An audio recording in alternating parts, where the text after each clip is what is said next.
Hey, everyone, welcome back to another exciting episode of Attack Productions. Today, I'm back up once again by Trevor and Austin. Hello. Heyo. And if you're familiar with the channel, you may go, Austin's playing himself. But no, Trevor's playing Ultimate Cell today, and Austin's playing Cooler Mill. Like always, with buttons, links, and descriptions, check them out. Before we go any further, I have to ask, Trevor, I don't think I've ever seen you play this deck. I know you touch green occasionally, but what's going on? Well, I played a lot of Boo and a lot of Bobbity. I got bored of it. So I was just kind of looking at some like different kind of neat stuff that's kind of topped in other, either in America or in other countries. And I saw this deck had topped, I think in Italy. So I just kind of net decked it and changed a few things, a few cards that I didn't have or didn't feel like asking to borrow. And it was a lot of fun. It was super cheap to build. So it was just hit all the things that I kind of wanted in a deck right now before the new set drops. Fair enough. If you had told me you're playing Solid, you borrow the gold by TCG Metals. Yeah, it's good for him a channel. You got your metal leader. Go check him out. Completely spaced on But yeah, no, this is a really fun matchup. Like, I had fun in this one. Normally, I struggle with hand control when I first started playing with Cooler. But as the sets have gone on, Cooler has gotten a lot better tools to use to kind of like combat with that. Where you can, like, honestly, like the biggest things, one of them was Deborah. Like, just because you can untap your own energy. So having to tap an energy if your opponent makes you discard isn't the worst. So I know some decks don't like doing that, but I think in Cooler, Deborah is really handy to have against green. It helps you some. But another thing too is the only time I really like swinging against these kind of leaders is when my leaders unawaken, just so I can draw. And unless like the person just is really aggressive or they're not playing a lot of cards, it's the only time I ever swing. Usually I do try to go for the mill now that we've got a lot of support with minusing. Yeah, and going into this matchup, I knew I couldn't really lead. Basically, any battle card I played would end up being destroyed. So I kind of went into this knowing that I need to like minimize how many cards end up on the board, and Cell's like perfect at that because basically everything you play in their first few turns just end up underneath your leader anyway. Especially with the way I play the deck, it basically just exclusively swing with leader to crit double strike every single turn, and then rip cards from hand. It was basically the whole premise of the deck. But with like most green leaders that do hand destruction, my hand is also small while doing it to my opponent. So that's something that I would need to figure out. I think I saw, like, you did it kind of like, also this video is not sped up just because the length of this match is under 20 minutes. But when you put the card underneath your leader first time, I saw a glimpse of it. Are you playing a Super 17 Cell build? I'm not. Okay. I think it was a promo card I saw. Yeah, so I run that one because you can search top 6 for an Android card, specified 6 or less. So you can hit your super combos, you can hit other androids that you might want, Vial Creator, stuff like that. I think Vial Creator is an android. It isn't his name. And I think that's what you search is inside of the name. So you can also hit like the card name, not the character name. You can hit Cell Android Absorber if you want to go that route, or literally any of the androids. So it's just a great consistency piece. Is why I run it.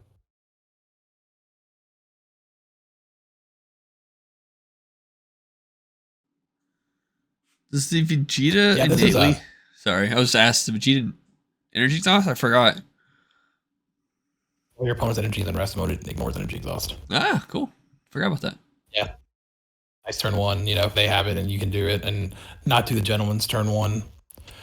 And then this is where it gets to be wonky. So I was like, I expected the double strike crit. I play the deck. I was like, yeah, I'll see this. Then he does one. I'm like, okay. It's a strong swing. He's wanting to get it through, And then he debates on his next move here. He almost forgot to do the draw too. But this is when I said it kind of gets wacky. Yeah, this is the last match of the night. My record's not great anyway.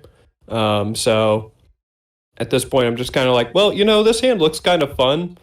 So I'm going to basically just try and rip as many cards out of this hand as possible right away. So 35 double strike crit, I think. Yep. But wait, there's more. Wait, Like, your he was combo step's debating not that for over a with bit. yet. Okay. No, he's debating about it until we're talking back and forth here. I'm used to videos being sped up. You'll see here. What What the and then Wait, what? so now I'm sitting here debating what cards I want to draw from my hand. He saw all Okay. 4 of his super combos. So, real quick for future reference, you got 5 cards in your hand. We're aware you should do one at a time. He's just being cheeky. But I guess that's the way to do it. You start off Cooler Mill having no cards in his hand, which is kind of like the approach you want to go with, which is pretty. Oh, and hitting the Deborah. Yeah. Also, you should EDK while they have more cards in hand, so your Yeah. likelihood of hitting Deborah is lower. Everything that I did in this game is not the way you want to play, but it was fun. I don't know. Like, I think you did went a little bit excessive, yes. But at the same time, I do believe if you're not going to play battle cards, just remove his entire hand as soon as possible. And that way it's harder for your opponent to try to recover. And you can just constantly just hit crit. Because Cell's crits and activate main, right? You pitch 2 cards underneath him. Yeah, you Right. put underneath, and then you pick a card, KO it, and you get plus 5k and crit for turn. Yeah. And like the idea too, like this is great. Like even if you wanted to play some battle cards, it wouldn't matter because that might have been really strong opening. But here though, I do end up because of Deborah, my hand went from 3 to 4, and then draw for turn. Then I'll be at swing lead. I'll be at 5. So at 5 cards, that's what I was used to playing with an old cooler like early on. But that was still I was just laughing so hard when they did that because I did not expect it. And Well, what's your hand size right now? it's 4. No, not sorry, Trevor. It's like 4 or 5 as well, so we're literally even on hand. Okay. It's just honestly, I think the way you should do it is because early on people are just going to play cards that replace themselves. So like turn 2 and 3 is when they'll start playing cards that don't replace themselves. Is probably the better time to actually start ripping cards. Yeah. And he just gets crazy lucky with his 3-sided and Deborah ritual at hand. Yeah, like that.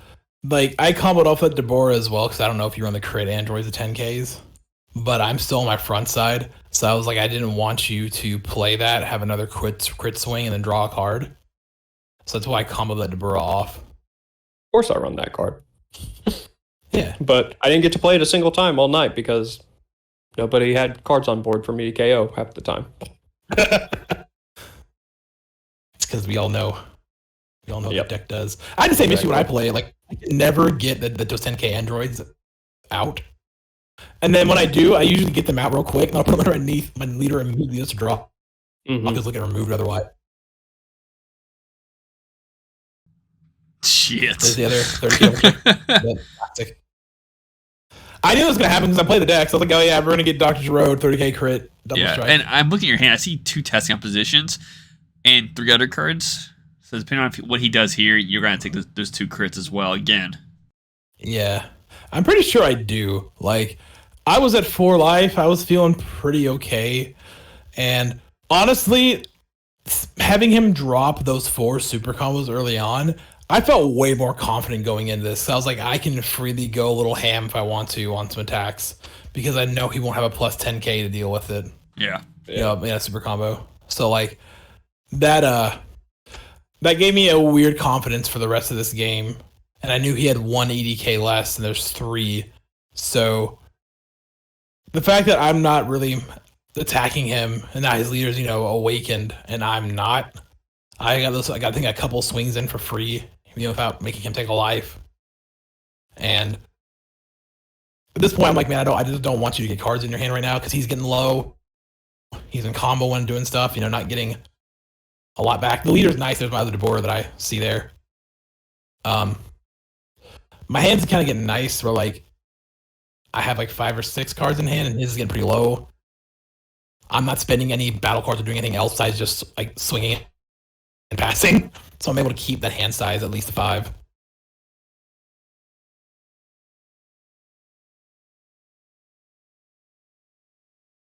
But it's really interesting how both of our boards are literally just non-existent in this match. Well, it was really weird. Good. I just feel like there's a lot of times where you mentioned before, Austin, where like sometimes you'll pivot your playstyle depending on what you're playing against or how your opponent's playing. And obviously the majority of your playstyle is I'm going to neg your board out, but if your opponent doesn't play a board, when you make that pivot, it will change, Yeah. And like that's what I like about Cooler a whole lot is especially now with that like a Gohan promo. If you have 3 Z energy, you have so many 1 energy double strikers you can just throw out. It's insane. So you can put pressure real quick, like But right here, if I had the correct stuff, I could have 3 double strikers, on the board, and if he has a low hand, I could try to go really deep on that, but. I'm trying to keep my hand size up right now. He has nothing for me to minus, so I can't draw on my leader effect here. Because the leader's only the front side. You get on your opponent's turn, you minus, you draw. And on the Awakened, it's either turn. You draw once per turn. And that's a play already. I wasn't too worried about it. Yeah, we see you have the testings, yeah. Yeah, I wasn't.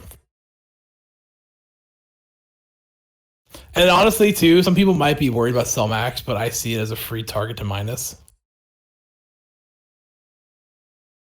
So, does that proc it to bank? I mean, if you minus it off the board, if he minuses it all the way, yeah. Yeah, but he doesn't. But he wants to keep it on there so he can continuously get his draw effects every single turn. Yep, that's the nice thing about it because I can get it on my turn, get it on your turn. If I keep Cell Max up, that's where I do the other Deborah. Because he's like, you pick. I was like, okay, cool. And then got another testing ready to go here. Yeah. I actually forgot I run 3 testings in this deck just because sometimes I don't have my energy up. I don't see, those Beeruses. If I don't have one energy open and a bean in my hand. It's kind of a little rough. So I went 3 testing instead of 2. Just because that negates so handy to have in this deck, and I like it a little more than After Image because it can block 2 attacks. Out of curiosity, potentially. Trevor, on this particular play, not swinging with the battle card first. What was were you trying to get the crit in there? I guess. Basically, I'm trying to keep his hand as low as humanly possible. So if I swing with the battle card, he'll actually gain that life because it doesn't have crit. So I just don't swing with it. I play it purely to rip a card and give the leader +5 for the turn. Fair enough. I get more likely to get the crit through. And then this is a case of I've had this Koitsukai in my hand for several turns now, and I didn't read Koitsukai because I sighted in for against opponents that like to play cards on, turns via effects, aka Android 21 and Cooler.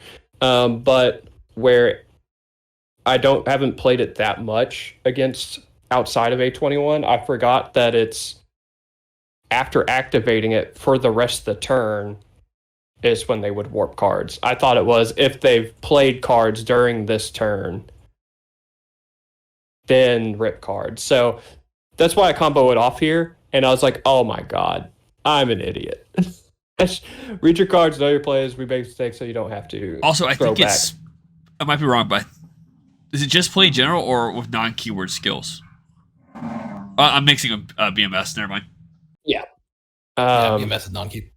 So, like, if I had comboed this off on his turn, for example, and had it in my warp, I could have used it immediately at the beginning of this turn. It would have made Cell Max a lot more aggressive.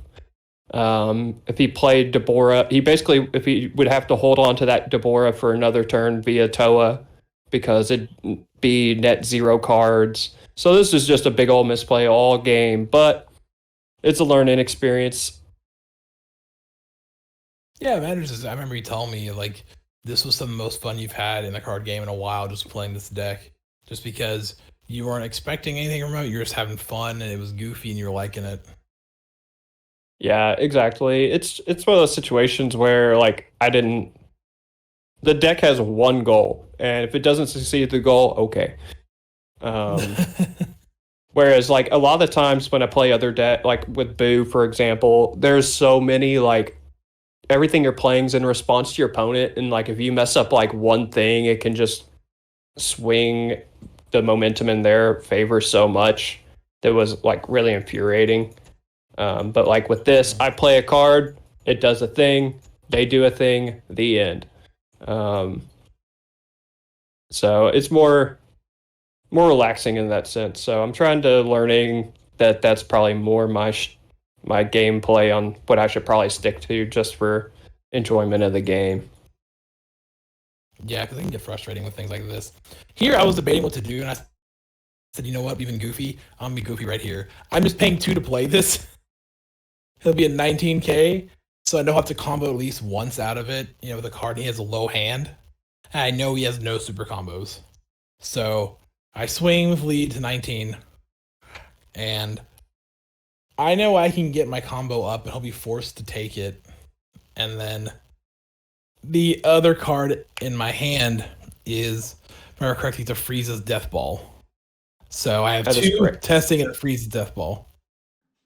And pretty much, if he can't get out of this, that's game. Yeah, because it's a plus 25 basically. Then he picks one of the 2 testings in my hand. What a good pick! What an insane pick! But yeah, here I knew he didn't have that big of a hand, and I knew being basically a 40k double strike swing at that point. Yeah. Sorry, no, a 45k double strike swing is hard to get around. Yeah, and it's just one of the things. Like you said, you guys had fun though, right? Oh yeah, absolutely. Yeah. And sometimes that's all that matters. Like taking a kooky approach to a particular matchup just because, the match may not be anything in the end, but if you want to try something fun, go for it. And with that being said, thanks for all tuning in. Keep in mind, there's buttons, links. Bye.